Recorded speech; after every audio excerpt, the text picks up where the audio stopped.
No justice, no peace. Sort of it's a mantra that comes to mind anytime we're dealing with an era like this. When justice isn't received, will there really be peace? And there are a number of different ways that that saying can be taken. But, over the last week or so, I guess a little bit more steady than normal, had a number of dialogues with friends and family about the goings on subsequent to the murderings / executions of Breanna Taylor and George Floyd. And some discussions fruitful, some more just rants and raves, but a means of letting off some emotional steam.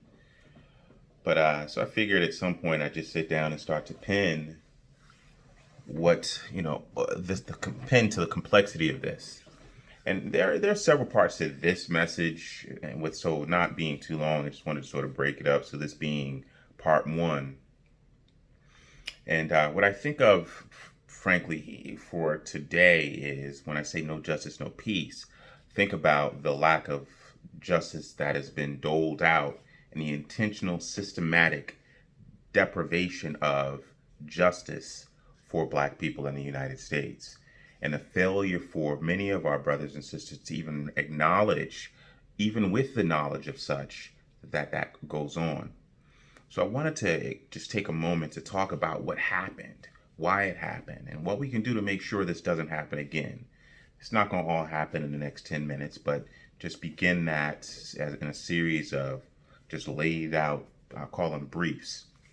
Now, me being me,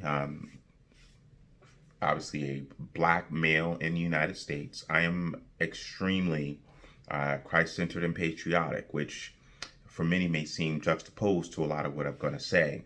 But when I say that, I firmly represent and believe that my forefathers, my grandfather, great-grandfather, and so forth, built this country. So it's as much mine as it is anyone else's. And that's not a means of saying I stand on a mountain and get to dole out to others what they should and shouldn't do. But we, my cousins, my brothers and sisters, have as much right to claim what should be what is right here. But with that said, there's a time for everything, as Ecclesiastes 3 states. A season for every activity under the heavens. A time to be born, a time to die. A time to plant and a time to uproot. A time to kill and a time to heal. A time to tear down and a time to build. A time to weep and a time to laugh. A time to mourn and a time to dance. A time to scatter stones and a time to dance. A time to scatter stones and a time to gather them. A time to embrace and a time to refrain from embracing. We just went through a pandemic, we know that. A time to search and a time to give up. A time to keep and a time to throw away. A time to tear and a time to mend. A time to be silent and a time to speak. A time to love and a time to hate. A time for war and a time for peace. There can be no justice without peace, and there can be no peace without justice.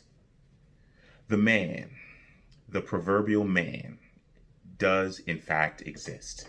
The man has just now changed costumes and goes by an alias. This new alias, the system. The system which is responsible for untold events targeted towards keeping the Black man, Black people down. Now, by stating it that way, some people just write it off, and this could earn me a few eye rolls, some boos, some hate tweets, loss of friends, and in certain situations, certain settings, possibly death threats. But a brief history lesson that details the lengths to which the man, the system, goes to keep people in their proverbial place. After the 1963 March on Washington, J. Edgar Hoover, the head of the FBI, singled out Dr. Martin Luther King, the beloved Dr. Martin Luther King, right, as the most powerful demagogue based on the speech he made, I Have a Dream.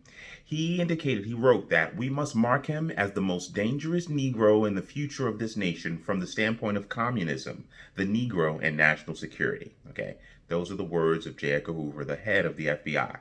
The FBI stated and started systematically bugging the most important, prominent figure in the civil rights movement. They bugged his hotel rooms and his home. In the mid-1960s, King began to publicly criticize the Bureau for not paying enough attention to the use of terrorism by white supremacists. Sound familiar, right? Hoover responded by publicly calling King the most notorious liar in the United States.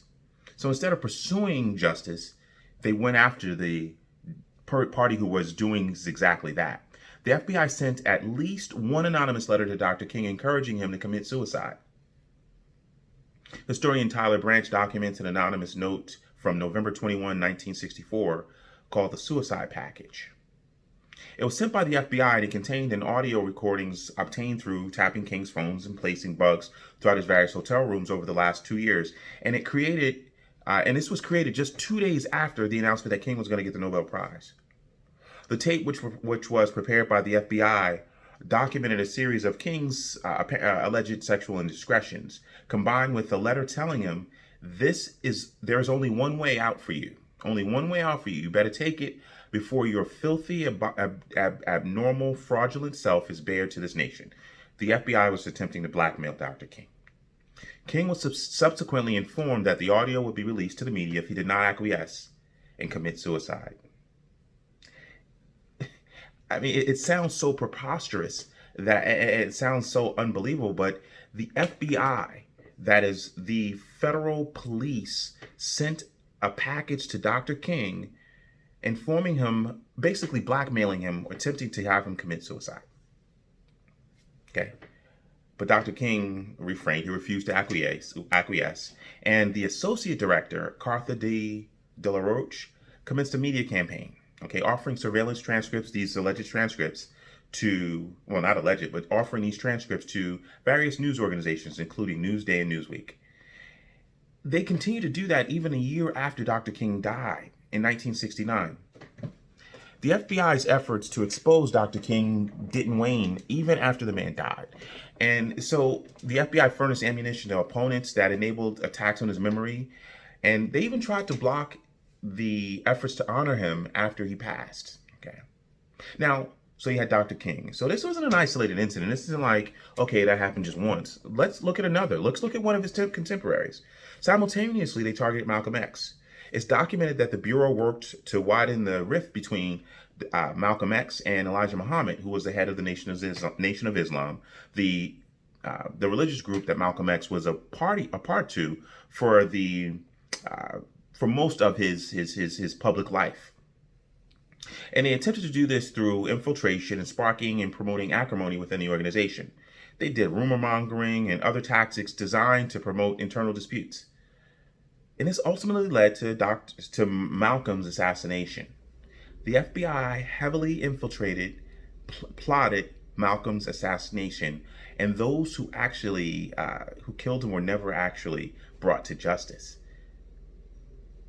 These are just two examples of the lengths and the efforts that the man has enacted to keep Black people in their place.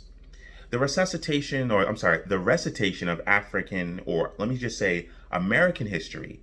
This is American history, is fact, and resonates sort of with Black folks as like, tell us something we don't really know. And is of the same breed as the historic spotlighting, abuse, and execution of Black people by police. All of my conscious years, the term driving while Black has been a part of the Black lexicon, but observed with disbelief by others. However, with the popularization of smartphones in just over the last decade or so, since streaming of videos has entered the public access, this has led to the increased, exposure, and coincidentally, the increased belief that these sort of things happen.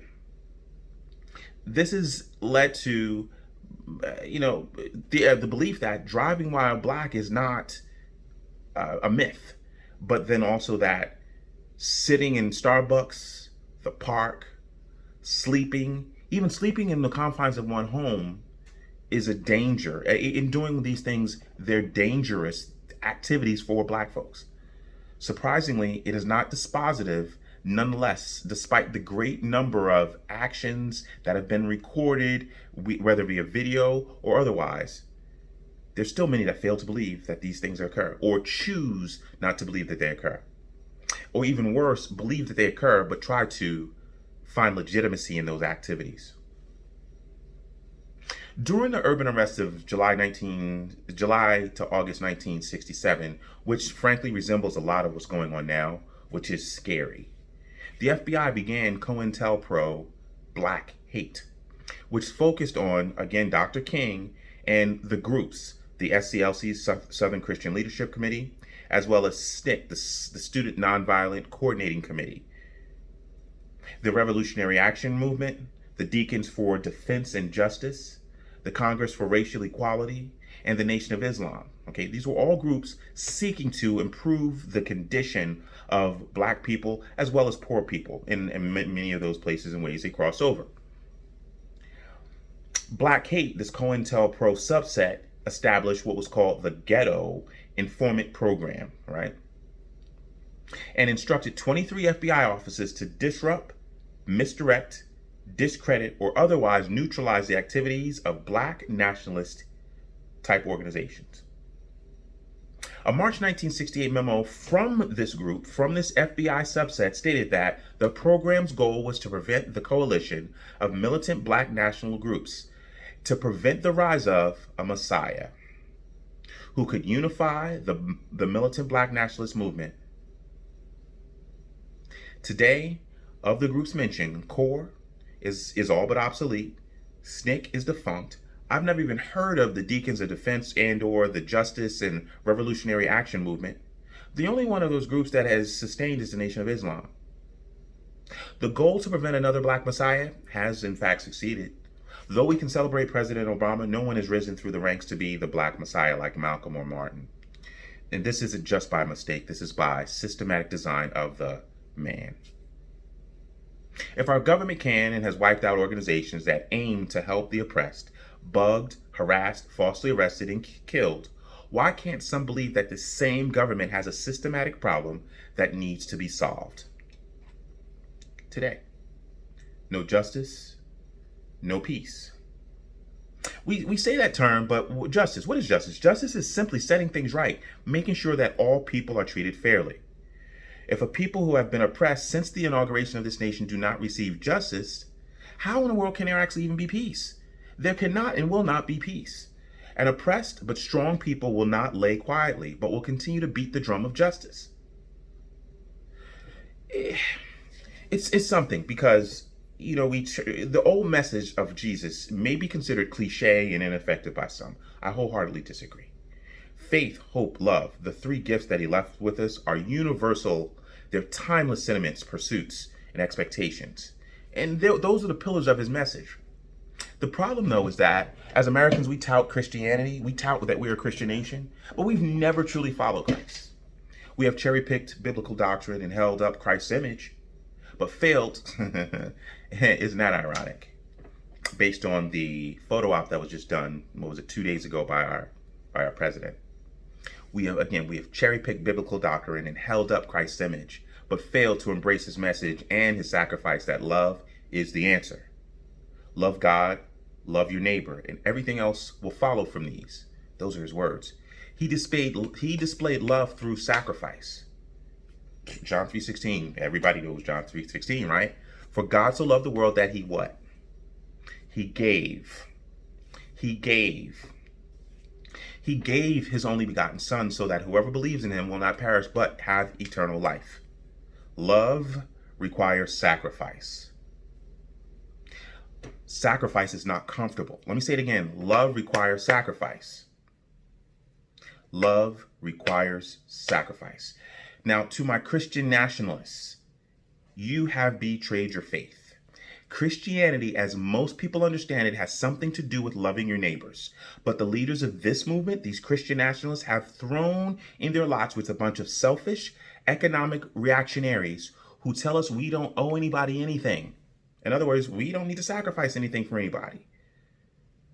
To the winner goes the spoils, so to say. The quote that I just stated was by Catherine Stewart, a journalist and author. Let me say it again. Love requires sacrifice. But instead of showing love and being just, the man has laid out plans to continue to take from its target what COINTELPRO, Operation Chaos, the over 400 killings of Black people since 2015. Let me restate that. The over 400 killings of unarmed black people since 2015 by police is the antithesis of sacrifice. It is the opposite of love. Just after Jesus was baptized and went toe-to-toe with the devil, his debut was walking into a synagogue and reading a scroll from Isaiah, which stated, "The Spirit of the Lord is on me, because he has anointed me." Okay, now catch this. The Spirit was on him so that he could preach good news to the poor. So he wasn't here just for the rich and the wealthy and those that were well-to-do and those who had. He was here to give the good news to the poor. He has sent me to proclaim what? Liberty, freedom, liberty to the captives. So to those who are in some way, shape, or form held captives, he was here to release them and to recover the sight of the blind. In other words, to get rid of all debilitation, get rid of debilitations. But then check this out, to release the oppressed. So in two places there, he speaks specifically to people who are oppressed, who are held captive, who are not allowed to exercise their freedom. Jesus set out his vocation for his earthly mission in the small synagogue in Nazareth. And it was about restoring peace and justice for all. So until there's no justice, there cannot be any peace. He later told a parable to the effect that we ought to always pray and not lose heart. Now, this is where it gets tough, but this is the strength in Jesus. And this is frankly the strength in the American story, specifically in the African American story. We are to pray and not lose heart. He said in a certain city there was a judge who neither feared God nor respected man. And there was a widow in a city who kept coming to him and saying, "Give me justice against my adversary." For a while, the judge refused, but afterward he said to himself, "Though I neither fear God nor respect man, yet because of this widow keeps bothering me, I will give her justice, so that she will not beat me down by continually coming." The moral of the story is, despite systematic oppression by the man, keep pursuing justice. It will be done.